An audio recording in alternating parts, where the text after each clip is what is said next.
This episode of St James's Pod is brought to you by Vixen Hair.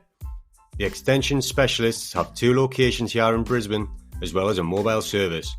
So if you're looking to achieve the hairdo of your dreams, look no further than vixenhair.com.au and tell them St James's Pod sent you. Enjoy the episode. Alright, St James's Pod back with the preview for our trip down to Selhurst Park. I'm joined by 2 fantastic guests in this episode. Only joking, it's Alex and Tom. How are you doing? It's not, yeah. 2 fantastic guests and a pie. We'll start off with some transfer news there, lads, because it's kind of kicked off in the last couple of days, or even couple of hours. So Chris Wood... News. Chris Wood's off to Nottingham Forrest by the looks of it. That's all but done. Well, obviously talked about this a bit in the last episode, but I think that's probably a good move for both parties as long as we have somebody coming in. Have you seen that? Keith Downey, you said it's got an obligation to buy if they meet certain requirements. Oh, what really? Sort That's of requirements interesting. are they? Like, obviously staying up, I imagine being one of them, but It's perfect for us though. Obligation to buy, not just an option. Like, it means that if they do stay up or something like that, we'll be guaranteed maybe to recoup. Even if we get sort of 10 million, like, I'd be delighted with that. Get him for wage bill and get a bit of money in for him. Yeah, did you see those latest stats that came out as well regarding revenue and wages? And we're like at 95%. So obviously we need to be shipping people out if we're going to be bringing people in, especially if we're looking at like quite expensive players in terms of wages. Well, we've got obviously a few players who are due to have their contracts expire, like Shelby, for example, who was for a long time one of the top earners, if not the top earner. So obviously it looks as though his time is coming to an end, and that'll be a huge chunk taken away. And obviously Chris Wood, it would be interesting to see how much of the wages Forrest are going to be stumping up, if they're going to do the full 100% or a large majority, I'd imagine. But that would free up some money in the interim for January. Well, if they're paying Jesse Lingard's 150 grand or 200 grand or whatever they're paying him a week, they can afford to pay Chris Wood's full loan fee, I reckon, because they need him, because Iowani's out for like a couple of months now, so I think they're pretty desperate. I think it's a good move for them. We've got some more traction on the Darlow going out because Karius has obviously signed his new contract till the end of the season. And I think Darlow is reported to be on 30 grand a week. That's a decent wage, that, like, for a backup keeper. Yeah, I can't imagine Karius will be getting like close to that. So if we're swapping out like 1 for 1, then that should be some money saved as well. And weren't you saying something about the Huddersfield rumours, those?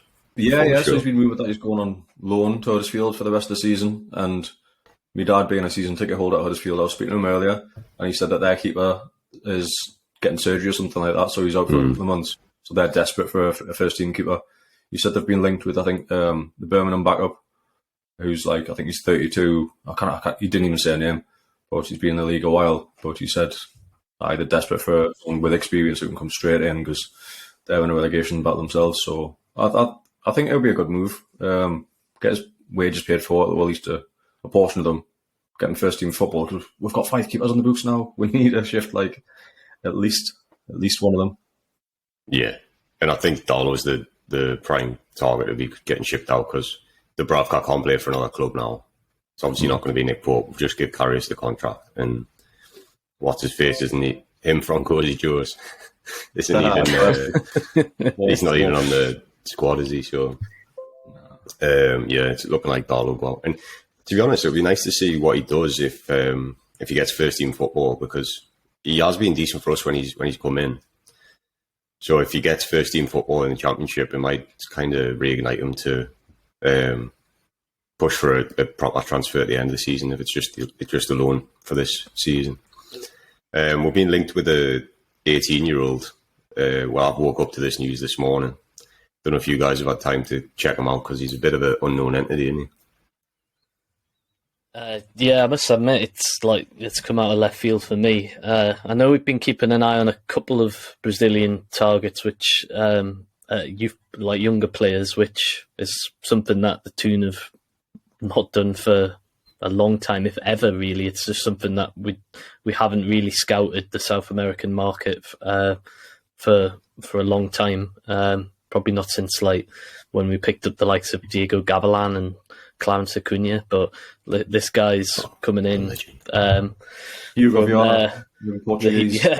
Yeah. It's we haven't picked up players like that for who are highly touted at such a young age, and this guy, attacking midfielder, from what I understand, I haven't been able to catch up on any of his like highlights. I imagine he hasn't got too many since he's only 18, but.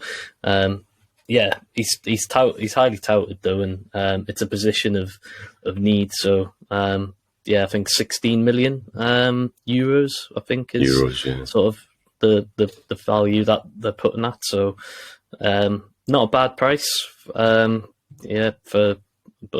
Obviously somebody who we're not sure if he's going to be able to go straight in and do a job in the first team, or one which may have to develop a little bit. But yeah, it's positive signings.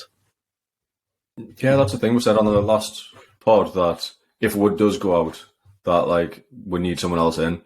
So the fact that both these stories are broke on the same day, and this is Fabrizio Romano, who's people call him a tapping merchant, but when he puts his name to something, he's usually there or thereabouts. So you think that if Wood's going out, this could be almost done, because we're not going to go into the next few weeks light. If Isak or Wilson gets injured, we'll be left with one fit striker, and I can't see Eddie Howe sanctioning Wood going now without having a body already coming in. So I think within the next day or two, I'd expect Newcastle to have made the first sign of the window. And we did mention as well that I'd rather bring a player off the bench, a young player who's got somewhere to go, rather than Chris Wood. And it looks like this could be the direction that we're actually taking with the transfer window. So all good for me. That's exactly it. I think we need to have like younger players who are hungry to like impress, rather than some of the players at the other end of their careers who might not have as much to prove, coming off the bench and trying to like push for a first team places. I mean, I don't want to be too harsh on Chris Wood, because I know he's still got a little bit of time left in his career to make an impact at the top level, but it's clear that this season he's just not quite done that for us. So I think somebody younger coming in with bags of talent like this Franca guy could just be exactly what we need. Yeah, definitely. Another player who we were linked with quite strongly at one stage of the window was Trossard, and obviously his time at Brighton seems to have come to an end with falling out with the manager and stuff, which is quite interesting, to be honest, because he's their top goal scorer this season at the minute. But it looks like he's all but gone to Arsenal. Tom, you described them as our title rivals earlier. I did, yeah. I feel like we have to throw a mention in whenever players are going to these clubs these days. But yeah, it obviously weakens a team in Brighton who are obviously chasing for European spots. So we can take that obviously as a positive for us in case we lose any of the momentum for the Champions League, that Brighton might fall away themselves from European spots potentially. Obviously, like I know he's not played the last few games because of that falling out with the manager, and they've still, Brighton have still kept up with good results. But no, I think it's a really good move for Arsenal. To be honest, I know, but their fan. I mean, obviously this is just Twitter, but their fans seem to be a bit unimpressed. I'm like, what do you want? I think they're still a bit hurting, I think, from the obviously Chelsea coming in and like blindsiding them on the Nerdic and João Felix moves. So they probably wanted somebody of a higher profile than Trossard. But I think you look at the player who knows the league, in form, and of a good He's age quality. still. Like, he is very good, yeah. And they clearly need somebody rotational for that side of the pitch on the left side to, take pressure off Martinelli and Nketiah. So they've got somebody in now with one of the top scorers in the league. I think it's a really decent move for Arsenal and probably helps, I would imagine, solidifying them to like really push on for the title. Obviously, we'll beat them to the title, but just want to throw that out there. I've got an interesting one based on our last podcast as well. Tom, you obviously mentioned the season pro that is Craig Dawson. He looks like he's off to Wolves for a £3.3 million deal. So I think that might be his last move. But I'm sure West Ham are quite short at the back. And he's actually been solid for them the past couple of seasons. So for a fee sort of small, when they're already a bit short and in the bottom three, they're bringing Danny Ings in, aren't they? I wonder if it's more like balancing the wage structure or something. I don't know. Possibly, yeah. But I can't imagine Dawson's going to be on anywhere near what Ings will be on. No, I wouldn't think so. But I mean, it's well going to a relegation rival. I know Wolves are, looking particularly bad at the minute in the league, but to let West Ham aren't looking too clever themselves. So yeah, to let him go to Wolves seems a little odd, to say the least. But there must be something else in it. I think he's obviously played in that part of the world when he was at West Brom. So maybe he's going back to family reasons or something. But possibly, it's a strange one. Is there any other transfers or rumours that you would need to get off your chest before we dive into this game? Nothing Toon related, to be honest. Yeah, obviously Chelsea just keep buying anybody and everybody. So they've got another one agreed, a lad from PSV. So yeah, I don't know how many wingers they actually need. Did you want to just talk about how they're able to do that, just in case anyone watching or listening doesn't really understand, due to how we're restricted so much by FFP and they're able to just sign so many players? It's baffling to me. I can't see how they've managed, from a transfer side of things, they haven't really sold a great deal to then be able to balance the amount that they've had income. And the only sort of major sale I can think of, Lukaku leaving, but I'm sure he only left to go on loan. He's on loan, isn't he? Yeah. Inter, so I can't think of many major outgoings, but the amount of incomings they've had is just phenomenal. They spent probably about 200 million, I think, in the summer, and now I think it's close. Yeah, it's near 500 million. Yeah, no, it is. Yeah, I think my understanding of it is that due to the sale, and I think because it was a government forced sale, because obviously it didn't happen to us when we got told, but their spending's been put back to zero. So their 3-year period for FFP has started again. So they've got to balance the books within 3 years.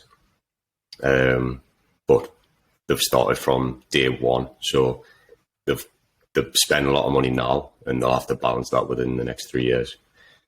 So also the way that the amortization or whatever it's called for the transfers, you've got Barry O'Shea coming in, 7.5-year contract. Mudryk coming in, 7.5-year contract. So you'd imagine that the transfer fees might be spread along a longer period as well. So say 100 million hit over 7 years, might be 15 million a season. So when it comes into revenue, Chelsea's revenue is obviously massive. They tend to be in the Champions League most seasons. They're not going to this year. But that's, I think, how they'll work it as well. So further down the line, it might restrict them a lot because you're going to get them getting a sort of 50 to 100 million pound hit on the next sort of like 3 or 4 transfer windows. So I think that's how they'll work it. Yeah, I imagine there'll be a bit of a fire sale as well in the summer for a lot of players who, from previous management as well. That Potter, or well, we say Potter, but he might not make it to the end of the season. But yeah, do what Bowley wants to do. Well, exactly, yeah. But I'd imagine there'd be a lot of players, and some which have been linked with the Toon. Obviously, we mentioned Gallagher and possibly Pulisic as well, like who could be made available just to balance things from their side. Loftus-Cheek, yeah. So there's we've actually seen Amanda at Chelsea a couple of times as well, haven't we? Like in the stands and stuff. So yeah, I don't know whether that's more like on a business side or whether she was checking out players. I don't know why she would be scouting like it, but she's scouting them understandably. I didn't think she had that in her repertoire, to be honest. Like, but, she can do out that woman. Aye. But anyway, this isn't a Chelsea podcast, but I just thought that would be interesting for anyone who doesn't understand how they're getting away with it and where we seem to be getting pulled up left, right and centre. But let's get into the preview then for Crystal Palace away. So Palace had to play midweek, Wednesday night, I believe, against Man U. They were at home, so they didn't have to travel, but that's going to come into play definitely because of their legs in this game, how they've recovered from that game. And it was quite I don't know if either of you have seen it, but it was quite a fast-paced game, especially the first half. And that ended 1-1 with a quality free kick in the dying moments, which is nice to see against Man U. Underbusted. I only watched the highlights of the game, but one thing I did think was that based on the highlights, their defence didn't look too clever. And especially like Almiron down the right, I reckon he's going to have some joy. So did either of you two manage to watch any of the game? I've seen the goals, and obviously I've seen the a few. There was some meaty tackles that were going in from both sides. Obviously, the one which a lot of the Man U fans were sad to see was the Casemiro one, which could have even been a red card, to be honest. Up near the kneecap when he showed. Like said him, yeah, it was nasty. It wasn't pretty, but Palace were giving it some as well, to be honest. So I'd expect Palace to take a physical approach into our game as well. But yeah, obviously they've got quality players who can, like Elise, just turn it around, on just at the right moments. Zaha looked a threat as well. They've got game changers in the team, and yeah, but in terms of obviously what they're going to bring to this game against us, I think they'll probably be physical again and look to definitely cause us some problems. But I agree though, their defence. I mean, we played them twice already this season, and both at home, one in the cup, and yeah, I felt watching those games that their defence was there to be got at. Let's be honest, they should have lost. Like the first goal was like absolutely shocking defending. I think they're trying to pass each other's man on. It was like down Palace's right, and the ball just gets played through the centre of them, and it's completely left to cut it back to Bruno Fernandes, who again is completely free on the pen spot. And obviously they should have had a pen on Scott McTominay. Like, there's no doubt about it. There was a tackle in the box where he gets none of the ball, all of the man. And I don't know how VAR don't give Man U the pen. And then in the dying moments after it's 1-1, Casemiro on the edge of the 6-yard box, completely free, completely misses the cross coming in. All he needs to do is like get any touch on it. And the score. It was quite an end-to-end game. There seemed like quite a few chances. And Palace even had like a few decent efforts themselves. Like De Gea made a couple of good saves. There was one from, I think it was Edward in the first half, where he just tips it onto his bar. Yeah. So, yeah, I think what we'll learn from that game is that, like, Palace can be got at, and let's be honest, they scored from an absolute wonder strike of a free kick, worldie. Yeah, I think that's what we need to watch out for, and set pieces in general, because Gay also had like a really good header saved by De Gea again. So I think that's where we need to keep an eye on them, especially come Sunday or Saturday night. Yeah, 5:30. Set pieces and counter-attacking football, I think. So Bruno is obviously going to be missing for this game. His injury doesn't look like it's as severe as we first thought, but he will be missing this one, pretty sure. And the referee is Craig Pawson, who reffed the game against Man U away, which was 0-0, and gave Dan Burn a yellow card. And Bournemouth at home, which was 1-1, he gave Joe Linton and Burn again the yellow card. So I'll get some money on Dan Burn getting the yellow card in this game if I was you. Have you had any time to check out the form going into this, Doors? Yeah, the aren't poor form, but if you look at who they've played, like, it's easy to see why. Like, the last few games, they've drew against Man U, obviously, lost to Chelsea 1-0 in a game which I don't think they really deserve to lose. They got beat out of Southampton in the FA Cup, which, yeah, it's obviously a poor result. But then in the league before that, they got tanked off Spurs 4-0. Like, this is since the restart. They beat Bournemouth at their place, and they lost 3-0 at home to Fulham, but that's with the caveat they had 2 red cards. So I think it was only 1-0 when both the red cards happened, so you can't really take too much from that. And Fulham are also in great form, so yeah, it's I don't think they've been playing as bad as the points that they've picked up. But I think we mentioned earlier in the season that Vieira doesn't know the best attacking lineup, and it still seems to be the case where, like, it's different people, whether it's like Mateta, whether it's AU coming in. So yeah, I'll be interested to see who they start as the front three, because I think they usually start as a front three. So I'll be interested to see who they do start on Saturday.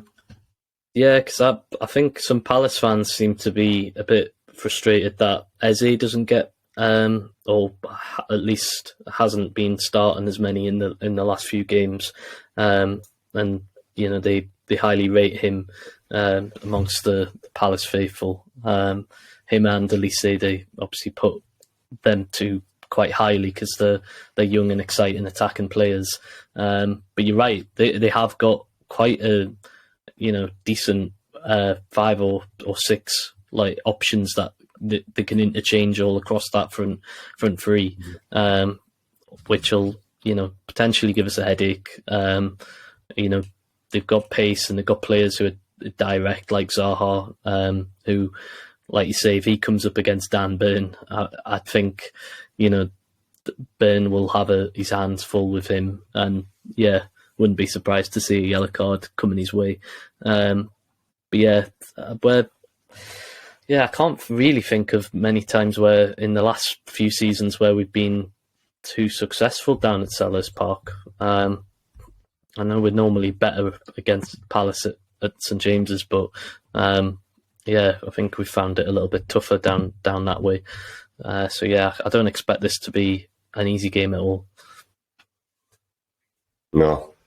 Well, I'll go through the head-to-heads then. If we're talking about our past with them, obviously I've not got written down here if we were home or away, but we've played them 21 times, we've won 10, they've won 4, and we've drawn 7.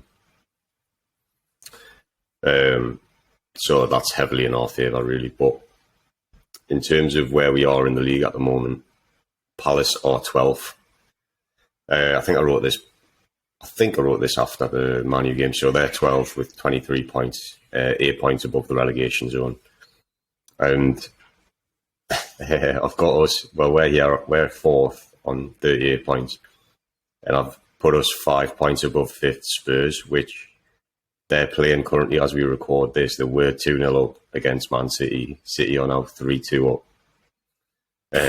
I'm just following it on Talk about Sky Sports. Pep half-time team talk right there. Jesus, like, what turnaround. 3 goals in 12 minutes, man. Daft. Yeah, 51, 53, then 63. But it's not over yet, so we'll see. But, I mean, hopefully it stays like that and we'll still be 5 points above the 5th place going into this. We'll have a game in hand over them as well. Mm-hmm. Well, yeah, will this be the game in hand? Or will they play again at the weekend? I guess they'll play Sunday, will they? Well, they played 20 now. I think, they've got a weekend game as well. Let's have a look. I'm sure this was a rescheduled Monday night at the earliest. Would have been on Thursday. Yeah. Yeah. I'm sure this was a rescheduled game from earlier in the season. Yeah, so they've got Fulham on Monday night, and so away to Fulham as well. So that's it's not that's an easy huge. fixture. Yeah. So Palace this season have won 6, drawn 5, lost 8. They've scored 18, conceded 27. The goal difference is minus 18 and ours is plus 22. Their XG, expected goals, is 18. Expected goals against is 26.2. Their expected goal difference per 90 is minus 0.43 compared to our plus 0.74. And the top goal scorer is Zaha with 6. So, based on that, again, we're going into this with the stats in our favour. But you've got to remember, they're at home. And also things like they've just played on Wednesday night, we haven't. So, there's actually a lot to take into account going into this game. So, I'll just ask you if you've got any predictions for our starting lineup, because the main thing to think about with that one probably is the fact that Bruno's going to be out. Yeah, so the call is whether or not we start Maxi on the left and then have the choice between Willock or will be Willock and Joe Linton and Longstaff, I'd imagine, in the midfield three. I can't think might of play. Or your main man Murphy might get a game. I think now that Isak's back fit, I'd like to see Isak be getting the nod for starting in the wider positions. But yeah, I'd imagine the middle three will just see Willock and Big Joe and Longstaff, but then be interesting to see which of those three plays in Bruno's kind of number 6 position, because I don't feel like any of them three are natural kind of fits for that position that Bruno has been playing in. But yeah, it'll be one to keep an eye on. And then I can only see I can see Maxi starting the game, having had 45 minutes under his belt in the last game. And like we said on the last pod, he didn't do too much wrong to make Eddie think not to trust him from the start. So yeah, that's what I think will be the main headline changes. Alex, do you think there's any chance we'd change it up and go 4-4-2? Isak and Wilson up top? I think it's unlikely. I think I'll go with Tom that it's likely that the middle three is going to be Joe Linton, Sean Longstaff, Joe Willock. And I think it's probably more likely that Joe Linton's the one who sits out the three. I know a lot of people mention Isak playing on the wing, but Eddie's not played him there yet. And he hasn't came off the bench and played out wide yet, so I'd be surprised to see him start on the wing from the off. I think if he was to start, it would be like a sort of 4-2-3-1 where he sits just behind Wilson like he kind of did the other day, or 4-2-4, 4-4-2, whatever you want to call it. I think it's fairly fluid, to be honest, the way he plays. But we're not going to see a change to the back four, and I'd be surprised to see Wilson drop because I think he's starting to sort of get his sort of match fitness back a little bit as well. Sharpness in it, yeah. Yeah. So I think we're probably likely to have Maxi on the left, Miggy on the right, Wilson through the middle from the off. But we are so light in the centre midfield. Maybe Eddie Howe would want to just put two in the middle, give one of the lads a rest, and go with a fresher side against Southampton in the Cup 3 days after, because it is a Tuesday where we're playing Southampton, isn't it, away? I believe so, yeah. So we've only got 3 days to rest and recuperate before heading back down the road. So I think, yeah, I'd be surprised to see too many changes. I don't think we'll rest for full squad because we are fighting for top four. But yeah, I think it'll come a bit. I've heard that Bruno is back in training already, and he hasn't got bandages or a boot on or anything like that. But I think risking him for a Premier League match when we've got a semi-final on the way, I can't see it happening. Yeah, no. No, you're not gonna. No, I think they'll probably try and keep him for the. They'll be pushing him to try and get it for that Tuesday night, won't they? Yeah. Yeah, I think I agree that it's probably going to be the team that started the second half in the last game, and I think what will be interesting will be what he does with the middle three, because we saw Joe Willock playing on the right of the three at last season basically, before he kind of moved over to the left, but Joe Linton can play on the left side of the three, and then that would leave Longstaff playing in probably that sixth role, which he has tried to do before, but not very successfully. Mm-hmm. So whether he trusts him to do it again, I don't know. And then Willock isn't really going to have that synergy with Almiron in the same way. So, yeah, it's a tough one, really. But at the same time, there's still three quality players, and they're all in form. So, shouldn't be too worried going in against Crystal Palace, really. What were you going to say there, Tom? No, yeah, I was going to say it's a big show of faith if Eddie does give Longstaff that number 6 role, and just to say, right, okay, because I think as we've called it out on numerous pods, in the long term in that midfield three, he's the likely one to be dropped out of there. Despite him having some decent form, but if he could add that extra sort of start to add extra bits to his game by playing in that number 6 role, looking to try and make killer passes, and I think it's an opportunity. I'm not obviously saying he's going to play his way into keeping that role and keeping Bruno on the sidelines, but it's a chance for him to actually start showing that he's got more than sort of one dimension to his game. Yeah.